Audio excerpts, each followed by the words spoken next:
प्रकार के पथराव हुआ है, बाटले घटनाएं थी, योजनाबद्ध तरीके की भीड़ इकट्ठा थी और कई जगह हमले हुए, तो निश्चित रूप से बिना षड्यंत्र के, बिना योजना के हो ही नहीं सकता। मेरे देशवासी हैं और देश में किसी भी बहन बेटी का कोई अपमान होता है तो हमारी जिम्मेदारी है कि घटना की पुनरावृत्ति न हो। बहुत मजबूत स्थिति में भारतीय जनता पार्टी उत्तर प्रदेश के अंदर है। लगातार हम 2 चुनाव लोकसभा के, 2 चुनाव विधानसभा, हमने उत्तर प्रदेश में जीते हैं। उत्तर प्रदेश में एक भी दंगा नहीं हुआ। इतना बड़ा कावड़ मेला जिसमें लगभग 5 करोड़ लोग पैदल चलते हैं। उससे पहले ईद का त्योहार हुआ। उत्तर प्रदेश में सारी चीजें शानदार तरीके से, सबको अधिकार दिया गया, किसी को रोका नहीं गया, सबको सम्मान के साथ उनका त्योहार करने का अवसर दिया। उत्तर प्रदेश सरकार में राज्य मंत्री स्वतंत्र पवार कपिल देव अग्रवाल जी हमारे साथ हैं। सर, पहले तो ये जानना चाहेंगे कि कौशल विकास में आपने बहुत सारे काम किए और दूसरी बार ये बड़ी जिम्मेदारी दी गई थी, तो अब और कौन सी योजना है जिसको आप जोड़ेंगे इसके साथ?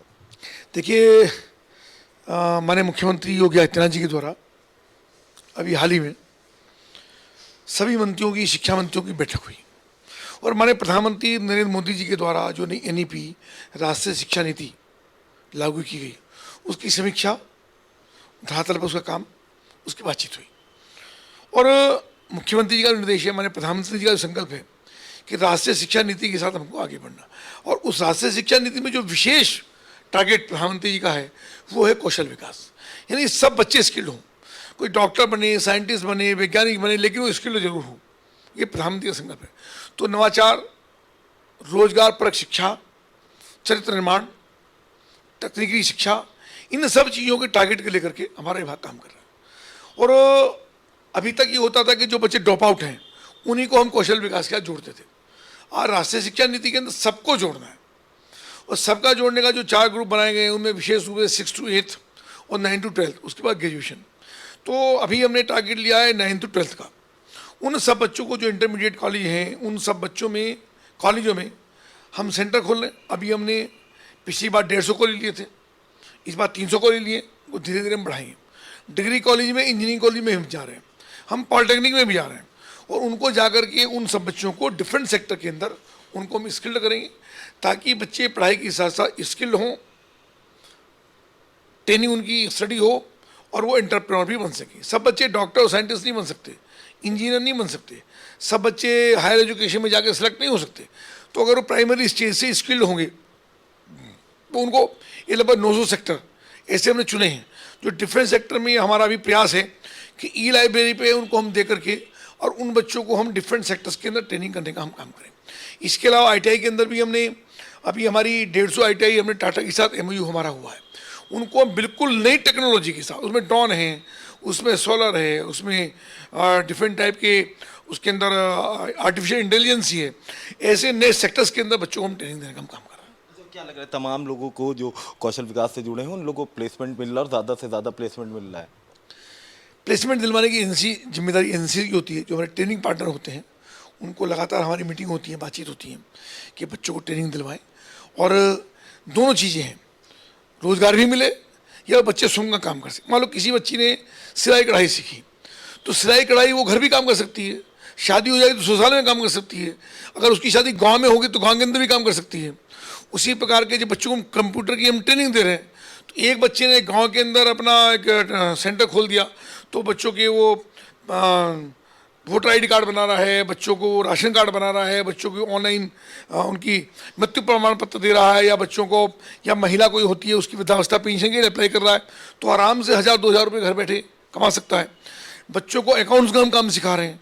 आज जब से GST आया है तब से अकाउंट में बहुत डिमांड है। छोटे छोटे दुकानदारों को GST में, उन सब बच्चों को अकाउंटिंग हम सिखा रहे हैं, कंप्यूटर हम सिखा रहे हैं, तो डिफरेंट सेक्टर के बच्चे स्वावलंबी बन सकें। इस प्रकार बहुत सारी ट्रेनिंग हमारी चल रही है। पिछली सरकार में क्या शिक्षा क्षेत्र में काम नहीं हुआ, और कितना इस सरकार में कितना बेहतर काम हुआ होगा?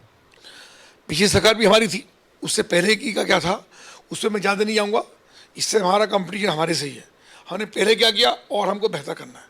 यानी गतले 5 वर्षों में हमने क्या किया, आने वाले 5 वर्षों में हमें उससे बेहतर काम करके दिखाना है।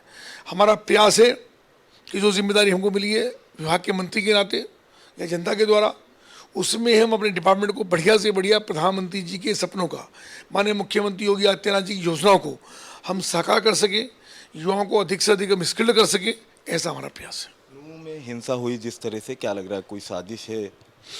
देखिए, अभी आप देख रहे हैं लगातार जिस प्रकार के पथराव हुआ है, बाटले घटनाएं थी, योजनाबद्ध तरीके की भीड़ इकट्ठा थी और कई जगह हमले हुए हैं, तो निश्चित रूप से बिना षड्यंत्र के, बिना योजना के हो ही नहीं सकता। खट्टर जी दूसरी बार मुख्यमंत्री हैं, उनको बदनाम करने के लिए षड्यंत्र किया जा रहा है। पर सरकार ने बहुत तेज़ी से, मैं बधाई दूंगा मुख्यमंत्री जी को कि बहुत तेज़ी से उन्होंने उसको नियंत्रण भी किया, उसकी जांच एजेंसियाँ भी उसके अंदर बैठाई हैं और निश्चित रूप से उसके ऊपर बहुत जल्दी उसको नियंत्रित हो पाएगा। मणिपुर की घटना को लेकर जो एक गठबंधन बना है इंडिया, आज मुलाकात हुई इनकी राष्ट्रपति से, तो क्या कहेंगे? दुर्भाग्यपूर्ण घटना हुई है, नो डाउट, कोई भी उसकी प्रशंसा नहीं कर सकता।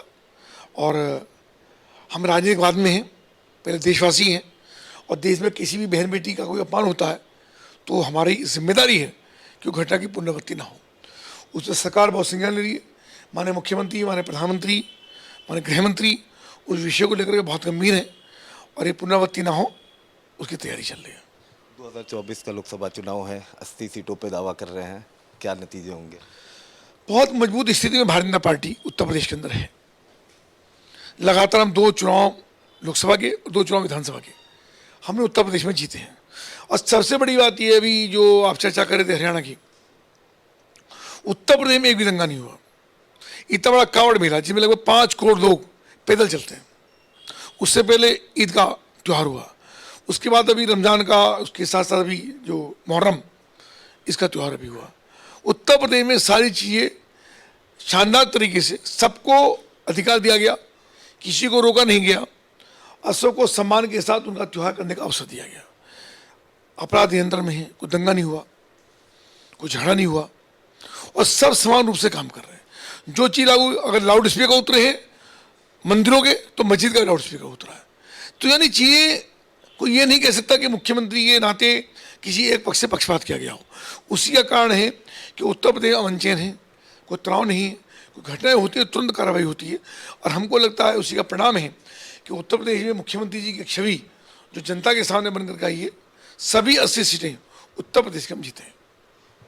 बहुत बहुत धन्यवाद। तो देखिए, ये हमारे साथ थे बातचीत करने के लिए उत्तर प्रदेश सरकार में मंत्री कपिल देव अग्रवाल जी, जिनका साफ तौर से कहना है कि आने वाले समय में जो लोकसभा का चुनाव है उसमें उत्तर प्रदेश में 80 की 80 सीट पर जीत हासिल करेंगे। वीडियो जर्नलिस्ट राजबीर के साथ मैं अबू तलहा, आज।